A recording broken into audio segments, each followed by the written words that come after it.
नीट paper फुटी प्रकरणामध्ये जे कोणी दोषी असतील त्यांच्यावर कारवाई करण्याचं काम CBIच्या माध्यमातून केंद्र सरकारच्या माध्यमातून सुरू आहे। या प्रकरणात कुणालाही पाठीशी घालणार नाही। जनाब संजय राऊत ज्या पद्धतीनं भारतीय जनता पार्टीवर आरोप करतायत, माझा संजय राऊतांना सवाल आहे, आज त्यांनी लातूरमध्ये मोटेगावकरांना अटक झाली त्याबद्दल काँग्रेसचे आमदार अमित देशमुख यांना प्रश्न का विचारला नाही? मोटेगावकरांनी जाहीरपणे स्टेजवर जाऊन आम्ही देशमुखांचं कुंकू लावलंय, काँग्रेसचा प्रचार करण्याचं काम या मोटेगावकरांनी निवडणुकीच्या काळामध्ये केलं होतं। तो मोटेगावकर या प्रकरणातला सूत्रधार आहे आणि त्याला अटक करण्यात आली आहे। याबद्दल जनाब संजय राऊत का बोलत नाहीत? त्यांची दातखिळी का बसली? नीट प्रकरणामध्ये कुणालाही सोडलं जाणार नाही। जे कोणी दोषी असतील त्या सगळ्यांवर कारवाई करण्याचं काम केलं जाईल। संजय राऊत, तुम्ही आधी काँग्रेसला प्रश्न विचारला पाहिजे, अमित देशमुखांना प्रश्न विचारले पाहिजे की या मोटेगावकरांना पाठीशी कोणी घातलं, या मोटेगावकराला पेपर फुटीसाठी कोणी प्रोत्साहन दिलं, याची देखील चौकशीची मागणी केली पाहिजे। संजय राऊतांनी आरोप केला आहे, ते म्हणतात की भाजपनं तरुणांची नीट मारली। संजय राऊत, कुणी कुणाची नीट मारली हे विधानसभेच्या निवडणुकीला, महापालिकेच्या निवडणुकीला बघितलेलं आहे। महाराष्ट्रानं तुमची नीट मारण्याचं काम हे विधानसभेच्या निवडणुकीत केलं, महापालिकेच्या निवडणुकीमध्ये केलंय। त्यामुळे आपला पक्ष सांभाळा, आपली काय मागे अवस्था झाली ती बघा आणि नंतर इतरांवर टीका करा। तरुणाईसोबत भारतीय जनता पार्टी आहे, विद्यार्थ्यांचं कुठलंही नुकसान होणार नाही यासाठी नीटची परीक्षा रद्द करण्यात आली, ती फेर परीक्षा घेण्यात येईल, कुठल्याही विद्यार्थ्याचं नुकसान केलं जाणार नाही। या प्रकरणात ज्यांना अटक केलं त्यामध्ये प्रदीप जोशी हे संघाचे आहेत, नेमके कुणाच्या जवळचे होते असं त्यांनी प्रश्न उपस्थित केले। कुणी कुणाच्याही जवळचं असलं तरीही त्याला सोडलं जाणार नाही। संजय राऊत, अमित देशमुखांच्या जवळचं कोण कोण आहे, काँग्रेसच्या जवळचं कोण कोण आहे? काही ठिकाणी काँग्रेसचे आणि नीट पेपर फुटीचे थेट संबंध समोर येत आहेत। यावर तुम्ही बोला, त्याबद्दल प्रश्न विचारा आणि नंतर भारतीय जनता पार्टीला सवाल करा। संजय राऊत म्हणतात की महागाई वाढली आणि पंतप्रधान नरेंद्र मोदी जे आहेत ते परदेशात गेलेले आहेत आणि लोक आता आपल्या कर्माची फळं भोगतात। कर्माची फळं जनता भोगत नाहीत, तर कर्माची फळं संजय राऊत आणि उभाटा गट भोगतंय। ज्या पद्धतीनं आंतरराष्ट्रीय पातळीवर इराण आणि इस्रायलच्या युद्धामुळे पाकिस्तानमध्ये 500 रुपये लिटर पेट्रोल डिझेल झालंय, श्रीलंकेमध्ये लॉकडाऊन लावण्याची वेळ आली, 400-500 रुपये लिटर पेट्रोल डिझेल झालंय, पण भारतामध्ये पंतप्रधान नरेंद्र मोदीजींच्या नेतृत्वामध्ये महागाईची झळ सर्वसामान्यांना पोहोचली नाही। संजय राऊत, कर्माची फळं जनतेने तुम्हाला दिली आहे। आज जर का काँग्रेसचं सरकार असतं तर देशामध्ये 200-300 रुपये लिटर पेट्रोल डिझेल असतं। उद्धवजी ठाकरे पंतप्रधान असते तर 500 रुपये लिटर पेट्रोल डिझेल झालं असतं। हे संजय राऊतांनी थोडंसं बघायला पाहिजे। पंतप्रधान नरेंद्र मोदीजींमुळं आज देश सुरक्षित आहे। महागाईची झळ म्हणजे श्रीलंकेत 500-600 रुपये लिटर पेट्रोल डिझेल आहे, आपल्याकडे ती झळ भोगत नाही आणि कर्माची फळं मात्र संजय राऊत यांच्या पक्षाला जनतेने दिलेली आहेत।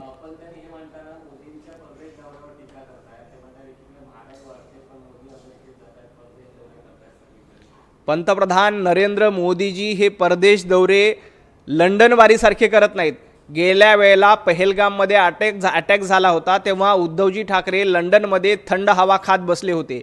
पंतप्रधान नरेंद्र मोदीजी लंडन वारी करत नाहीत, ते देशाची रणनीती आखायला परदेश दौरे करतात। पंतप्रधान नरेंद्र मोदीजींच्या दौऱ्यामुळे आपली रणनीती व्यवस्थित होणार आहे। जागतिक पातळीवर भारताचं नेतृत्व मजबूत करण्याचं काम कोणी केलं असेल तर पंतप्रधान नरेंद्र मोदीजींनी केले। ते काय लंडनमध्ये फोटो काढायला जात नाहीत, ते काय लंडनमध्ये कुटुंबासोबत वेळ घालत नाहीत, ते काय लंडनमध्ये जाऊन मॉलमध्ये जाऊन शॉपिंग करत नाहीत। ते या देशाची रणनीती ठरवतात, देशाचं धोरण ठरवतात। तुमच्यासारखं लंडनवारी ते करत नाहीत, हे संजय राऊतांनी लक्षात ठेवलं पाहिजे।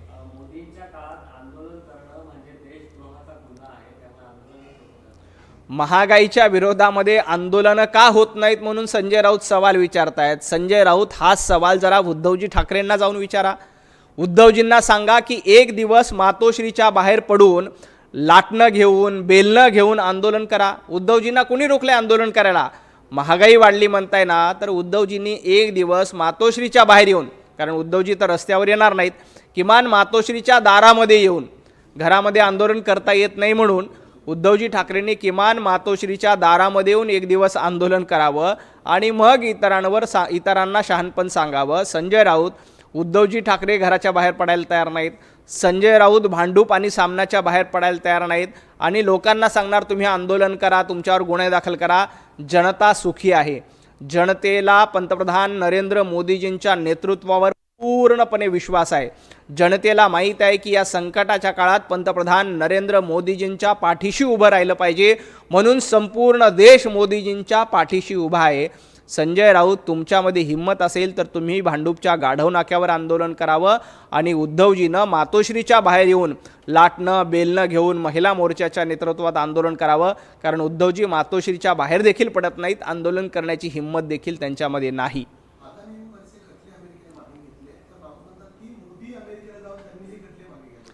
आता आजपर्यंत संजय राऊत यांचा या देशातील कोर्टावर विश्वास नव्हता, सर्वोच्च न्यायालयावर विश्वास नव्हता. आता संजय राऊत यांना आंतरराष्ट्रीय कोर्टावर आणि अमेरिकेच्या कोर्टावर देखील विश्वास नाही. ते सांगतात की तिथे देखील मोदीजींनी अदानींना मदत केली. आता संजय राऊत आणि उभाटाकडे एकच पर्याय आहे, तो म्हणजे संजय राऊतांनी आंतरराष्ट्रीय कोर्टात नाही तर अंतराळातल्या कोर्टात जाऊन धाव घेतली पाहिजे. किमान अंतराळातल्या कोर्टात तरी संजय राऊत यांना न्याय मिळेल, उभाटा गटाला न्याय मिळेल. कारण सर्वोच्च न्यायालयावर विश्वास नाही, अमेरिकेच्या कोर्टावर विश्वास नाही, आंतरराष्ट्रीय कोर्टावर विश्वास नाही. तर आता राऊतांकडे एकच पर्याय, तो म्हणजे अंतराळवीरामध्ये जाऊन, अंतराळवीरासारखं अंतराळ कोर्टामध्ये जाऊन लढाई लढा. तिथे तुम्हाला न्याय मिळाला तर मिळेल. कुठेही काहीही म्हणायचं. पंतप्रधान नरेंद्र मोदीजी एका बाजूला म्हणायचं की अमेरिकेचे गुलाम आहेत आणि दुसऱ्या बाजूला सांगतात की अमेरिकेमध्ये जाऊन निकाल मॅनेज केला. नेमकं खरं काय? अमेरिकेचे गुलाम आहेत की अमेरिकेच्या सांगण्यावर तिथं खटला मॅनेज केला? नेमकं संजय राऊत तुम्हाला म्हणायचं काय हे एकदा स्पष्ट करा आणि एकदा अंतराळातल्या कोर्टामध्ये धाव घ्या. कदाचित तिथे तुम्हाला तुमच्या मनासारखा न्याय मिळेल. कारण जनतेनं तर तुमची पूर्ती वाट लावून टाकलेली आहे.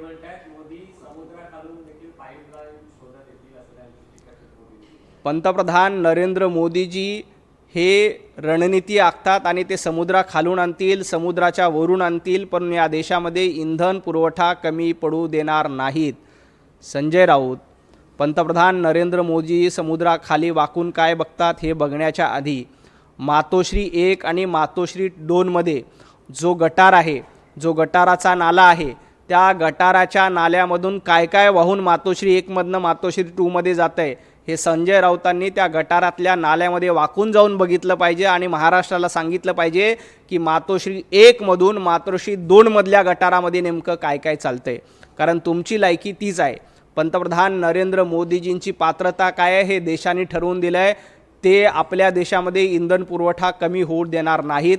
तुम्ही मात्र मातोश्री 1च्या गटारातून काय मातोश्री 2च्या गटारामध्ये वाहत आहे त्याचं परीक्षण करा आणि सकाळीचा 9 वाजताचा जो भोंगा वाजतो त्याच्यामध्ये मातोश्री 1च्या गटारातून मातोश्री 2च्या गटारामध्ये काय काय गेलं हे एकदा महाराष्ट्राला सांगून टाका. संजय राऊत यांनी मुख्यमंत्री देवेंद्र फडणवीस यांच्यावर टीका केली. ते म्हणतात की मुख्यमंत्र्यांना सामान्य जनतेला खासदार आमदारांना भेटायला समस्या सोडवायला त्यांच्याकडे वेळ नाहीये, ते पक्ष बघून भेटी देत आहेत असं त्यांचं म्हणणं आहे. देवेंद्रजी फडणवीस हे काय उद्धवजी ठाकरे नाहीत. उद्धवजी ठाकरे घरामध्ये बसायचे. मुख्यमंत्री असताना आपल्याच पक्षाच्या आमदारांना ते भेटत नव्हते. मुख्यमंत्री असताना आपल्याच पक्षाच्या खासदारांना ते भेटत नव्हते. सातत्यानं घरामध्ये बसायचं आणि ठिपक्याची रांगोळी नावाची सिरियल बघायची हे उद्धवजी ठाकरेंचं काम होतं. देवाभाऊ 24 तास जनतेमध्ये असतात.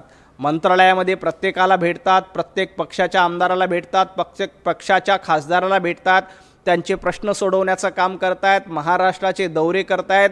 महाराष्ट्रातल्या कानाकोपऱ्यापर्यंत महाराष्ट्राची विकासाची गंगा पोहोचली पाहिजे यासाठी प्रयत्न करणारे मुख्यमंत्री कोण असतील तर देवेंद्रजी फडणवीस आहेत.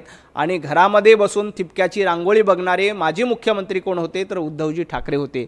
संजय राऊत, उद्धवजी ठाकरे आणि देवाभाऊंमधला फरक तुम्हाला कळणार नाही. उद्धवजी ठाकरे घरामध्ये बसून होते म्हणूनच तुमच्या पक्षाची ती वाताहात झाली, तुमच्या पक्षाची जनतेनं नीट मारली. आणि देवाभाऊ महाराष्ट्राचे लाडके मुख्यमंत्री आहेत म्हणून जनतेने त्यांना 3 वेळेला 100पेक्षा जास्त 3 अंकी जागा निवडून या महाराष्ट्राचं मुख्यमंत्री केलं आहे. त्यामुळं तुम्ही देवाभाऊंच्या नादी लागू नका. काल एअरपोर्टला आंदोलन प्रदेशाध्यक्ष रवींद्र चव्हाण यांच्यावर टीका केलेली आहे. रवींद्र चव्हाण विमानतळावर जाऊन कामगारांना धमक्या देतात आणि संप करायला लावतात. त्यांना काय कणखोरी कुणाला वाटला? भारतीय जनता पार्टीचे प्रदेशाध्यक्ष रवींद्र चव्हाणजी कुणालाही धमकी देत नाहीत.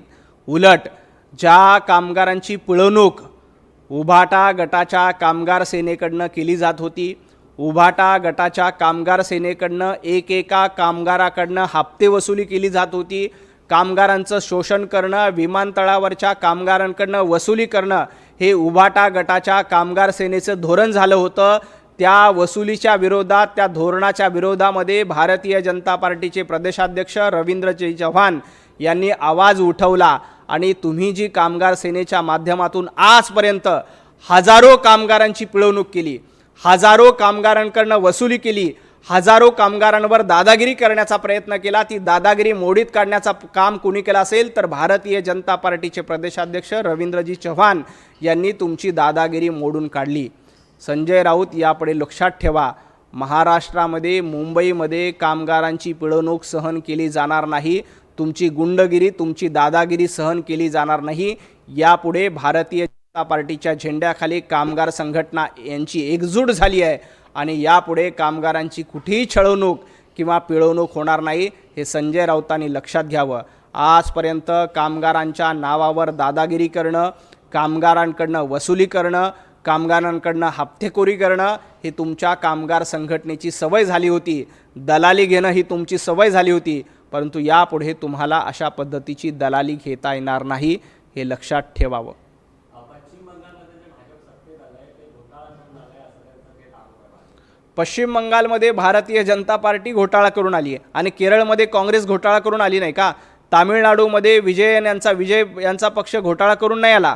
तिथं जिंकलात की सगळं काही आलबेल होतं, योग्य होतं आणि भारतीय जनता पार्टी दुखली, भारतीय जनता पार्टी जिंकली की लगेच आपते दुखते. संजय राऊत लक्षात ठेवा, केरळमध्ये तुम्हाला विजय मिळाला, आम्ही काही म्हटलं नाही.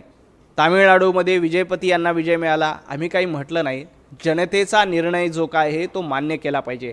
पश्चिम बंगालमध्ये जनता ममता दीदीच्या गुंडगिरीला कंटाळली होती, त्यामुळे भारतीय जनता पार्टीला निवडून दिलं. तसंच महाराष्ट्रामध्ये देखील तुमच्या घरबसेपणाला लोक कंटाळले होते, म्हणून भारतीय जनता पार्टीने महायुतीला निवडून दिले. ऑपरेशन टायगरची चर्चा गेल्या काही दिवसांपासून आहे. संजय राऊतांचं म्हणणं आहे की ऑपरेशन टायगर म्हणजे लफंगेगिरी नाहीये. लफंगेगिरी करायची सवय संजय राऊतांना झाली आहे.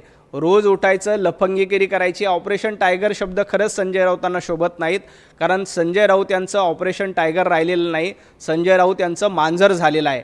राहुल गांधींच्या ताटाखालचं ज्यांचं मांजर झालं आहे त्यांनी टायगरची भाषा करू नयेचं आहे. जे स्वतःच मांजराप्रमाणे राहुल गांधींच्या ताटाखाली खासदारकीची भीक मिळेल यासाठी राहुल गांधींची चाटुगिरी करतायत, त्यांनी टायगर, वाघ, सिंह या गप्पा करू नये. आता तुम्ही मांजर, उंदीर या गप्पा कराव्यात, त्याच तुम्हाला शोभतात, कारण तुमचं पूर्णपणे मांजर झालेलं आहे. बँड्रामध्ये आता अपडेट येते की बांगलादेशी रोहिंग्यांवर कारवाई जी आहे ती करायला सुरुवात झालेली आहे. मुंबईमध्ये काही ठिकाणी बांगलादेशी घुसखोरांचं प्रमाण वाढलेलं होतं. याआधी देखील भारतीय जनता पार्टीचं सरकार आल्यानंतर स्पष्टपणे आमचं धोरण होतं की कुठेही मुंबई असेल, महाराष्ट्रात बांगलादेशी घुसखोर जिथं जिथं असतील त्यांच्यावर कारवाई केली जाईल. कुठल्याही बांगलादेशी घुसखोरांना सोडलं जाणार नाही.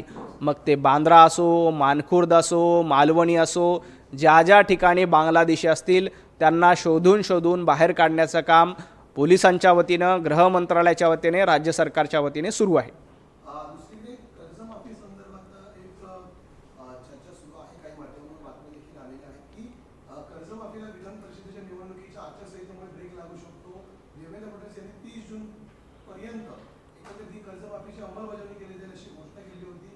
काय नेमकं तथ्य याच्यामध्ये? देवाभाऊंनी शेतकऱ्यांच्या कर्जमाफीचा जो शब्द दिलाय तो पाळला जाईल.